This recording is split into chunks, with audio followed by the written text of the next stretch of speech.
Shopping তো আমাদের হলো, এরপর আমরা গেলাম ডিনার করতে। এখানে প্রায় প্রতিটা রেস্টুরেন্টে এই ধরনের হাইপার রিয়েলিস্টিক ফুড রেপ্লিকা বা প্লাস্টিকের ফুড স্যাম্পল রাখা হয়, যা জাপানিজ ভাষায় বলা হয় শোকুহিন সাম্পোরু। এই রেস্টুরেন্টে কিভাবে অর্ডার দিতে হবে তা এখানে লেখা আছে।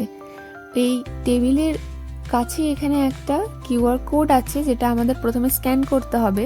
তারপর একটা লিংক খুলবে, আর এখানে দেখুন প্রতিটা ফুড আইটেমের একটা করে নাম্বার দেওয়া আছে। আপনার পছন্দ মতো খাবারের নাম্বার দিয়ে খাবারগুলো সিলেক্ট করে কার্টে রেখে অর্ডার করতে হবে। কে কখন এসে আপনার অর্ডার নেবে তার জন্য আপনাকে ওয়েট করতে একদমই হবে না।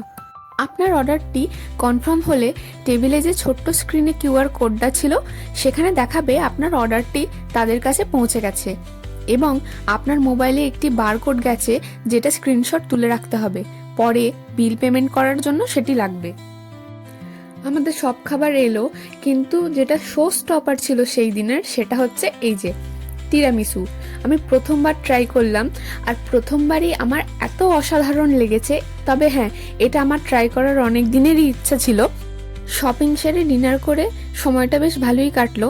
আবহাওয়াও এখানে চেঞ্জ হচ্ছে, মনেই হচ্ছে হ্যাঁ পুজো তো প্রায় চলেই এলো।